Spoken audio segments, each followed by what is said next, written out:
i titoli di Sicilia 24. Il neo sindaco di Catania Enrico Trantino stringe i tempi per completare la giunta, previste le visite dei ministri Piantedosi e Salvini. Movida violenta a Palermo dopo il pestaggio di un quindicenne aggredito da 4 ragazzi per un cellulare, cresce la preoccupazione per la sicurezza. Le ristrutturazioni fantasma dell'istituto scolastico Alessandro Volta di Palermo, arrestati 3 imprenditori edili per truffa aggravata. Il sindaco di Taormina Cateno De Luca rivendica maggiori riconoscimenti per il territorio. Il primo obiettivo è fare cassa con i grandi eventi del teatro antico. Un rischio collegato ai cambiamenti climatici è quello dell'aumento delle malattie trasmesse da animali e insetti. Al momento sono 20 virus sorvegliati speciali in tutto il mondo.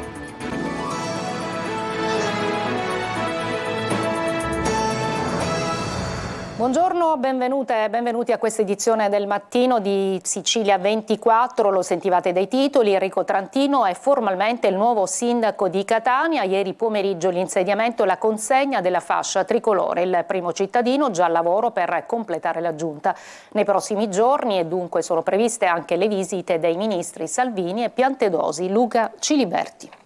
L'incarico è dare a qualcuno il compito di prendersi cura di qualcosa. Enrico Trantino è ufficialmente il 32esimo sindaco di Catania, l'8º eletto direttamente dai cittadini catanesi. L'avvocato penalista, 59 anni, si è insediato formalmente ricevendo la fascia tricolore in municipio tra numerosi esponenti della coalizione di centrodestra che lo hanno sostenuto e davanti agli occhi emozionati dei figli e della moglie. Io ho chiesto a tutti quanti gli amici: strattonatemi nel momento in cui doveste vedere che io stia cominciando a considerare la carica come strumento di potere. Non dovrà mai essere così e non sarà mai così, perché mi conosco e so che non sarà così. Enrico Trantino, sin dal giorno della sua elezione, ha cominciato a lavorare per rimettere in moto la macchina amministrativa. Già la scorsa settimana, senza aspettare l'insediamento ufficiale, mi sono recato a Roma per confrontarmi con i tecnici dell'ANCI sui temi di bilancio e sui temi di personale. Nello stesso tempo per chiedere un aiuto per quanto riguarda il piano nazionale di ripresa e resilienza, perché naturalmente in questa corsa contro il tempo ci possono essere anche degli equivoci interpretativi che vorremmo fugati. Pronte anche le prime interlocuzioni istituzionali. Giorno 9 verrà il ministro Piantedosi per un comitato straordinario sulla sicurezza indetto dal prefetto su nostra sollecitazione. Domani passerà il ministro Salvini che mi vuole incontrare ufficialmente, al quale noi riproporremo la questione del nodo Catania che ci interessa per restituire il waterfront alla città. Ho chiesto un approfondimento del dossier forse più scottante, quello sul tema dei rifiuti, per superare alcune criticità. Trantino corre e adesso chiede anche ai partiti di accorciare i tempi per le indicazioni dei nomi degli assessori che completeranno la sua giunta. Sulla giunta di città non so se già domani indicherò i primi 5 per cominciare a essere operativi. Ho chiesto ai partiti di mettermi nelle condizioni entro il fine settimana di poter avere la giunta al completo, spero di poterla avere. Ha chiesto qualcuno in particolare, qualche nome di tecnico, di personalità politica per ricoprire ruoli più delicati, bilancio, piano urbanistico? Io ho chiesto che mi consentano di nominare un assessore in, chiamiamola quota mia, quindi di mio personale riferimento, da destinare a uno dei comparti che è stato indicato, non dirò quale, e quindi con un ruolo un poco più tecnico, più ancora che politico. Dopo la consegna della fascia tricolore, la firma nel libro d'onore del comune e l'omaggio al gonfalone della città, Trantino si è poi recato in cattedrale per l'offerta a Sant'Agata. Cambiamo argomento, movida violenta a Palermo, la sorella del quindicenne aggredito sabato sera lancia un appello social e ai nostri microfoni dice qualsiasi informazione sarà utile per risalire a quelle bestie. Aiutateci. Marco Gullà. Picchiato selvaggiamente. Nella Palermo di notte, quella che a volte diventa violenta e feroce, c'è un'altra vittima di pestaggio. Sabato notte un ragazzo palermitano stava uscendo dalla discesa dei Giovenchi con un coetaneo. All'incrocio con via Macheda è stato fermato da 4 ragazzi, 3 maschi e una femmina di età compresa tra i 20 e i 25 anni che volevano impossessarsi del cellulare del giovane. Dopo il no del giovanissimo è scattato il pestaggio, contusioni, volto tumefatto, denti spaccati. Il ragazzo, ancora in stato di shock, non è stato in grado di ricostruire perfettamente la dinamica dell'aggressione. La sorella del quindicenne ha lanciato un appello social al fine di trovare i balordi che hanno compiuto questa violenta aggressione. Sono qui per chiedere con il cuore in mano un aiuto da parte di tutti. Chi sa qualcosa deve parlare. In piena notte, dopo aver subito l'aggressione, mio fratello, col volto sanguinante, ha cercato aiuto andando verso il Teatro Massimo, trovandosi 2 carabinieri che lo hanno soccorso immediatamente. So che si tratta di una zona super frequentata, soprattutto a quell'ora, quindi per favore un video, una testimonianza anche in forma anonima potrà permetterci di risalire a queste bestie. Aiutateci. E oggi in via Macheda alcuni commercianti ci confermano che questa strada, piena di turisti fino al tramonto, diventa poi nella notte pericolosa. Soprattutto ci sono le traverse che sono proprio indicibili, ma quello che fa più paura è vedere questo abbandono senza una presenza reale. Non so se la notte appunto è transitata anche da polizia comunque, perché di giorno ne passano tantissimi e infatti dico la situazione è molto sotto controllo. Nel caso invece della notte dico, penso che se realmente è così che ci sono diverse aggressioni si dovrebbe aumentare comunque la vigilanza. A breve la famiglia del ragazzo picchiato sporgerà denuncia verso ignoti, ma un fascicolo è già stato aperto d'ufficio dai carabinieri. Nuovo scandalo sui contributi europei versati per la ristrutturazione dell'edilizia scolastica colpisce l'Istituto Volta di Palermo. Ai domiciliari 3 imprenditori che avrebbero realizzato i lavori a risparmio. Natale Bruno. Lavori mai effettuati, altri realizzati a risparmio a danno della sicurezza degli studenti e del personale. Ancora una scuola al centro di truffe e maneggi a Palermo. Dopo il caso clamoroso dell'arresto della preside della Falcone dello Zen, adesso scattano 3 provvedimenti cautelari per gli arresti domiciliari a carico di altrettanti imprenditori eseguiti dai carabinieri sulla base delle indagini coordinate dai procuratori europei delegati dall'European Public Prosecution Office di Palermo per truffa aggravata e per il conseguimento di erogazioni pubbliche. Al centro l'Istituto Superiore Cittadino Alessandro Volta. L'indagine è condotta da novembre del 2021 a giugno del 2022 dalla sezione EPPO del Nucleo Investigativo di Palermo e denominata Volta si è avvalsa di appostamenti e sopralluoghi nelle diverse fasi dei lavori di ristrutturazione. In particolare i destinatari del provvedimento, attuando un meccanismo consolidato nel tempo, avrebbero effettuato lavori di manutenzione e ristrutturazione attraverso il metodo dei subappalti a cascata e delle fatturazioni fittizie, percependo attraverso il risparmio o addirittura il mancato utilizzo di materiale o la mancata o incompleta realizzazione delle opere contabilizzate profitti ai danni dei progetti di ristrutturazione dell'edilizia scolastica finanziati dall'Unione Europea della sicurezza tecnico-strutturale delle opere. Lavorazioni a risparmio eseguite in taluni casi artigianalmente da maestranze non specializzate e prive delle relative certificazioni a scapito della sicurezza degli studenti e del personale scolastico, come nel caso delle porte antincendio installate su telai non conformi e con meccanismi di sblocco non efficienti. Documentata la mancata realizzazione del massetto dei servizi igienici, fatturato regolarmente per intero, ma di fatto realizzato solo sulla carta, così come sulla carta risultava il montaggio di materiale regolarmente spesato e mai consegnato. Si è proceduto anche al sequestro per equivalente per un valore di 140.000 euro, quale quantificazione preliminare dell'illecito profitto. Adesso a Taormina, dove è già cominciata la gestione del nuovo sindaco Cateno De Luca, che è stato ospite nell'ultima puntata del Punto su Telecolor, nel mirino degli introiti dei grandi eventi e la gestione di Taormina Arte. Luca Ciliberti. Cateno scatenato, il nuovo sindaco di Taormina adesso vuole conto e ragione e dai microfoni del Punto su Telecolor tuona contro quelli che lui chiama i buffi di questi ultimi anni. La prima meta turistica siciliana, centro di arte e cultura, necessita di una riorganizzazione complessiva che parta dal comune. E allora Scateno non perde tempo. Alle porte dell'estate il primo obiettivo è fare cassa anche con i grandi eventi del Teatro Antico che da Taormina transitano senza lasciare nulla nelle casse pubbliche, a detta del nuovo sindaco. L'altro giorno sono stati un giro, a conti fatti, di 300.000 euro. scusate, ma 300.000 euro ne pagano forse 10.000 per il teatro, perché ora hanno aumentato un pochino il canone. Dopodiché il comune di Taormina ci siamo trovati, io anche a fare il vigile urbano, perché ne abbiamo 2 e gli altri ce li ha concessi la polizia metropolitana. Dopodiché non avete idea ovviamente quello che rimane, perché 4.000 biglietti sostanzialmente era il massimo ieri, l'altro ieri quando ci sono stati votati. Scusatemi, e io che sto a fare? Taormina, giugno, luglio, agosto non ha bisogno di food e malavendita, parliamoci chiaramente. L'obiettivo sono gli organizzatori degli eventi e dei concerti che dal canto loro si dicono disponibili al dialogo, ma rifiutano l'idea di fare solo cassa, spiegando che la ricaduta sul territorio tra hotel, cene, parcheggio e tasse di soggiorno equivarrebbe a 7 volte circa l'incasso di ogni singolo evento. Ma De Luca non ci sta. Per andare al Teatro Greco si passa dalla strada di cui è proprietario il comune di Taormina, tanto per chiarirci, per cui domani notifico già questa decisione, che si apra subito un tavolo immediatamente, perché io non intendo più spendere un solo euro, faccio un'ordinanza e non faccio passare più nessuno e così facciamo ridere l'Italia. E poi bisogna mettere mani al caos tra le vie della cittadina, soprattutto nei mesi estivi.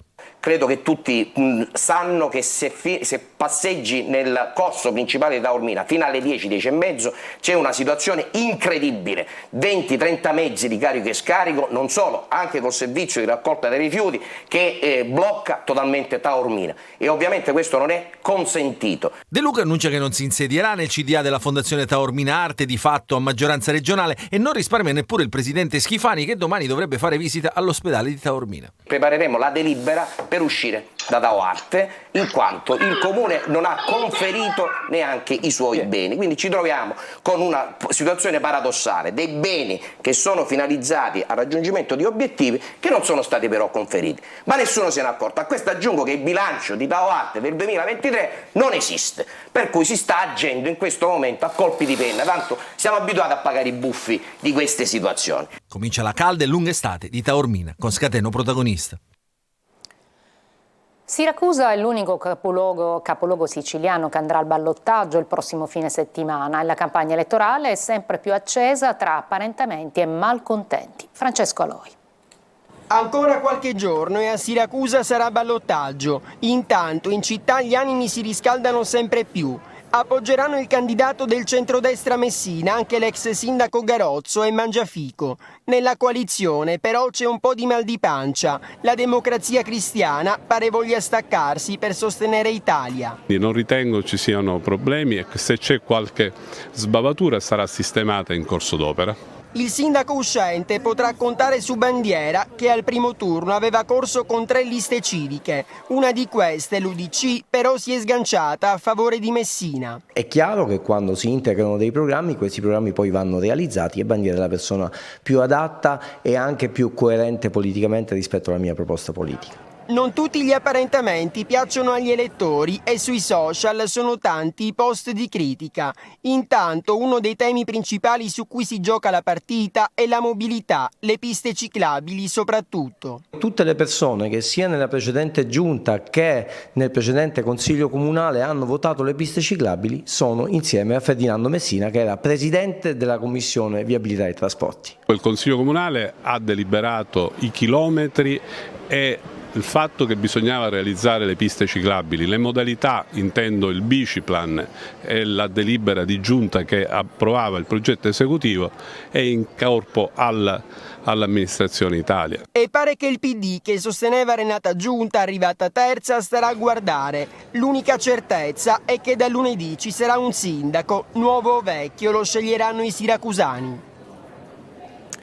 Cambiamo ancora argomento, c'è un altro rischio strettamente collegato all'ambiente e ai cambiamenti climatici, quello dell'aumento delle malattie trasmesse da animali e insetti. Al momento sono 20 i virus sorvegliati speciali in tutto il mondo. Sentiamo Eva Spampinato.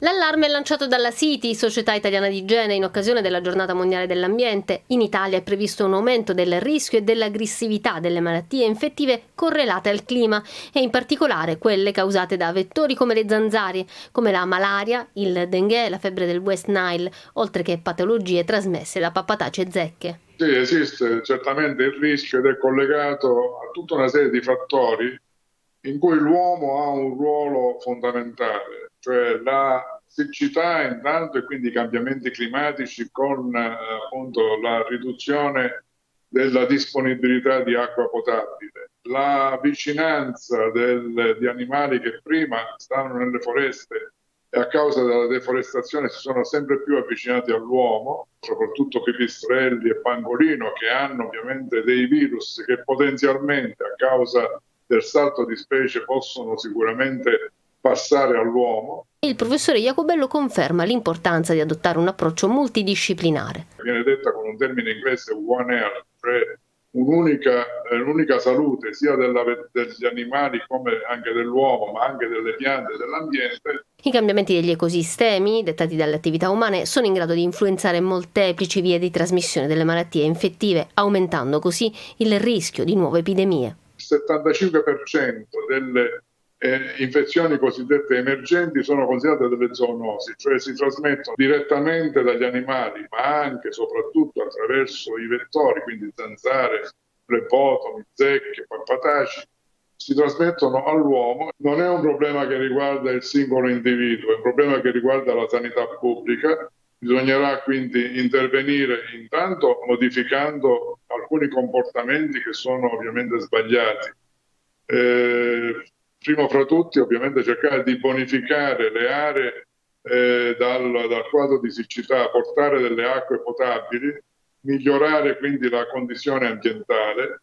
Al momento sono 20 i virus sorvegliati speciali in tutto il mondo. C'è il dengue, chikungunya, zika, West Nile, che vengono trasmesse dalle zanzare. In quest'ottica risulta essenziale investire nelle infrastrutture, nella pulizia dei corsi d'acqua e nella ristrutturazione della rete idrica. Ci fermiamo una breve pausa.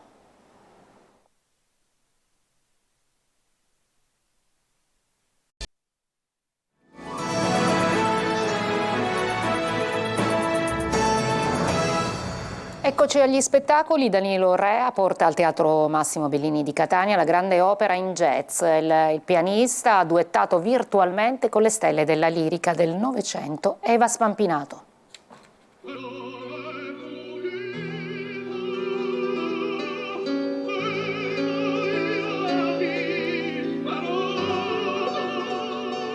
Il duetto è virtuale, ma l'incanto è reale. Ecco cosa accade quando un mito del jazz come Danilo Rea incontra le stelle della lirica del Novecento, seppur a distanza di uno schermo.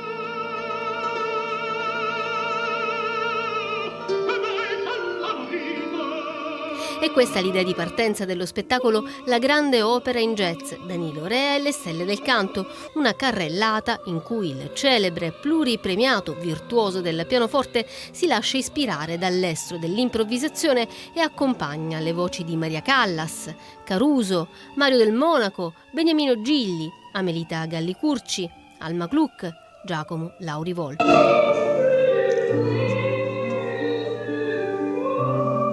Palcoscenico degli speciali duetti, il Teatro Massimo Bellini di Catania. Grazie alla tecnologia, le più prestigiose voci liriche del secolo scorso, estratte da registrazioni storiche, sono tornate a vivere e vibrare in una chiave inedita, in cui il ritmo è dettato da uno dei maggiori esponenti del jazz italiano e internazionale.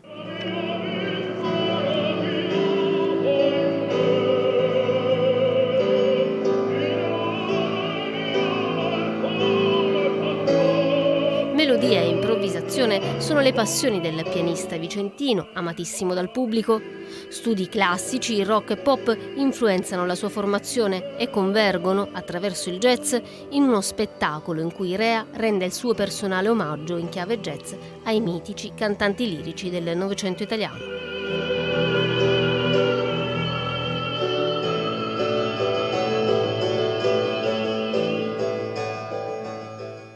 Ci fermiamo un'altra breve pausa.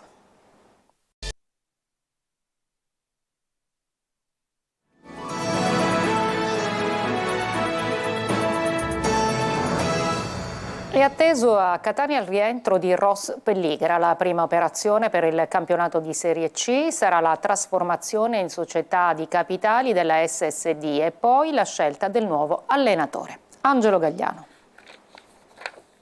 2 settimane fitte di impegni ma soprattutto di decisioni. Il ritorno di Ross Pelligra a Catania segna di fatto l'avvio della nuova stagione, quella del ritorno tra i professionisti dei colori rosso-azzurri. Agenda, come detto, fitta di impegni per il presidente del Catania, che ha già cerchiato in rosso alcune date. Sono quelle legate all'iscrizione del club alla prossima stagione. Primo e determinante passo sarà comunque la trasformazione in società di capitali dell'attuale SSD. Contestualmente verrà anche fissato il budget per pianificare la prossima stagione. Il gruppo Pelligra avrebbe deciso di mettere a disposizione della dirigenza etnea circa 10 milioni di euro. Entro il 15 giugno il Catania dovrà comunicare alla Lega la disponibilità dello stadio per le partite interne e in questo senso i lavori di restyling del Massimino non incideranno. Il giorno dopo invece la dirigenza rossoazzurra dovrà confermare la partecipazione delle rappresentative giovanili ai campionati di riferimento. Entro il 20 giugno poi va presentata la domanda di iscrizione al prossimo campionato di Lega Pro, accompagnata da fideiussioni bancaria o assicurativa.